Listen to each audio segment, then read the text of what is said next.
وہ ایک گناہگار بنی اسرائیل کی اس کی کہانی موجود ہے کہ وہ آیا اور نیکوکار سے اس نے کوئی بات کی تو اس نے اس کو جھٹک دیا، اور وہ اتنا نیکوکار تھا جب وہ چلتا تھا تو بادل اس کے اوپر سایہ کرتا تھا۔ اللہ نے اس کو اتنا نوازا ہوا تھا، لیکن گناہگار کو دیکھ کر کے اس کے اندر نفرت کے جذبات پیدا ہوئے۔ اس نے کہا میرے سے بات نہ کر، پیچھے ہٹ جا۔ اللہ اکبر۔ تو وہ بیچارہ بڑا رویا کہ مالک میں اتنا گناہگار ہوں کہ تیرے پاک بندے مجھے اپنے پاس بٹھانے کے لیے بھی تیار نہیں۔ دل ٹوٹا، شکستگی پیدا ہوئی۔ کہا لیکن مالک تیری مرضی، اور واپس پلٹا۔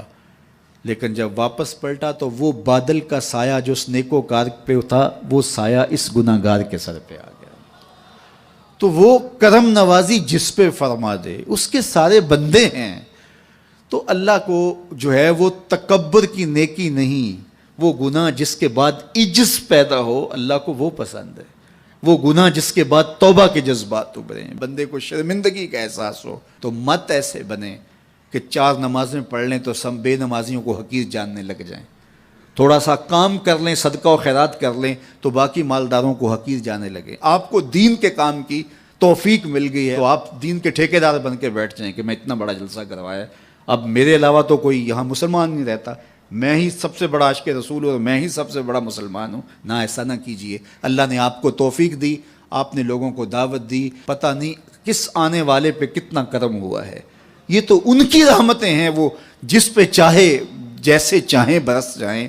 ہم کو ٹھیکیدار تھوڑے ہیں، ہم تو نوکری کرنے والے ہیں، ہم تو جوتے اٹھانے والے ہیں۔ ہو سکتا ہے کس کے صدقے میرے والد گرامی مجھے یاد آتے ہیں، وہ مجھے فرمایا کرتے تھے جب گفتگو کے لیے نکلنے لگے اور لوگوں کا ہجوم ہونے لگا، تو وہ مربی تھے بڑے، اور بڑی حکمت کے ساتھ جو ہے وہ کوئی نہ کوئی بات سمجھاتے رہتے تھے۔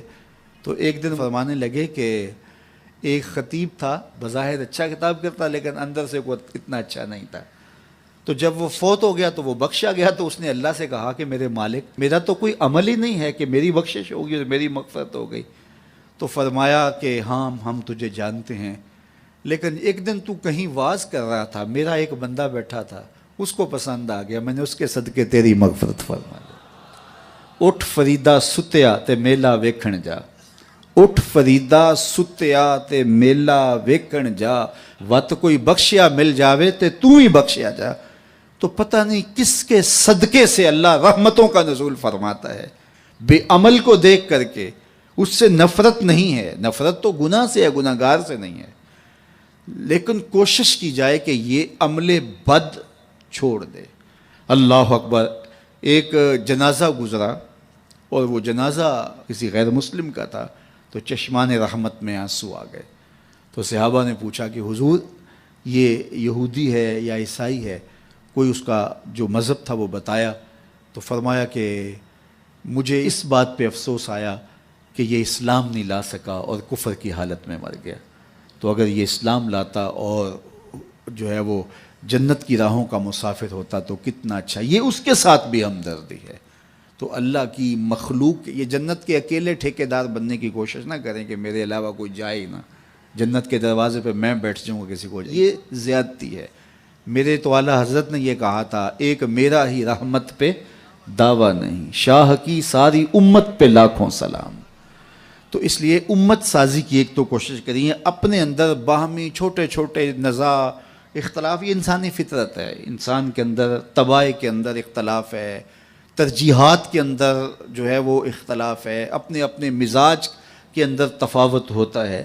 تو ایسا نہ ہو کہ چھوٹی چھوٹی باتوں سے آپ جو ہے وہ امت کو پھاڑ چیر کے رکھ دیں، نہیں، بلکہ امت کا جو تصور ہے اس کو قائم رہنا چاہیے۔ تو گناہ کے بعد جب انسان کے اندر ندامت کا اظہار ہوتا ہے، وہ جو آنسو ٹپکتے ہیں، بندہ اپنے آپ کو چھوٹا سمجھتا ہے، میں اتنا گناہگار، میں پاپی، میں مجرم، میں میلا اتھرو، جب وہ اپنے آپ کو دیکھتا ہے کہ میں اتنا برا شخص ہوں، تو پھر اللہ کی رحمتیں اس کے اوپر متوجہ ہوتی ہیں۔ تو اس کو پسند ہے کہ جب بندے اس کے حضور عاجزی کرتے ہیں، اس کے حضور معافی مانگتے ہیں، تو مت کسی کو حقیر جاننا کہ یہ گناہگار ہے، نہ جانے اس کا انجام کیا ہو۔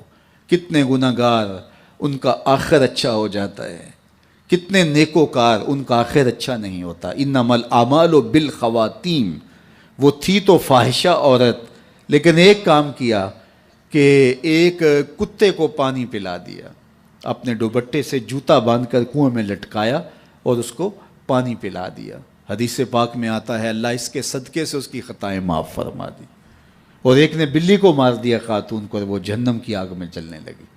اس لیے کون کس کا انجام کیا ہوتا ہے؟ ہمارے بزرگ فرماتے ہیں کہ بچے سے پیار کرو کہ اس کے گناہ کم ہیں، اور بڑے سے پیار کرو اس کی نیکیاں زیادہ ہیں، اس کی نیکیاں زیادہ ہیں۔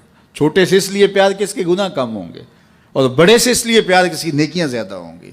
اور اسی طرح جو ہے وہ خیال کرو کہ ہو سکتا ہے اس کا انجام بخیر ہو جائے اور اس کا آخر کتنا خوبصورت ہو، تو مت کسی کو حقیر جانیے گا۔ ایک میرا ہی رحمت پہ دعویٰ نہیں، شاہ کی ساری امت پہ لاکھوں سلام۔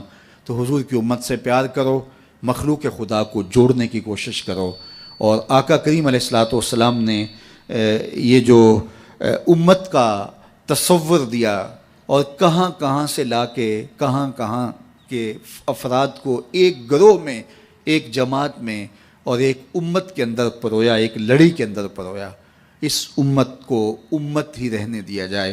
اللہ مجھے آپ کو اپنی پناہوں کا حصار عطا کرے۔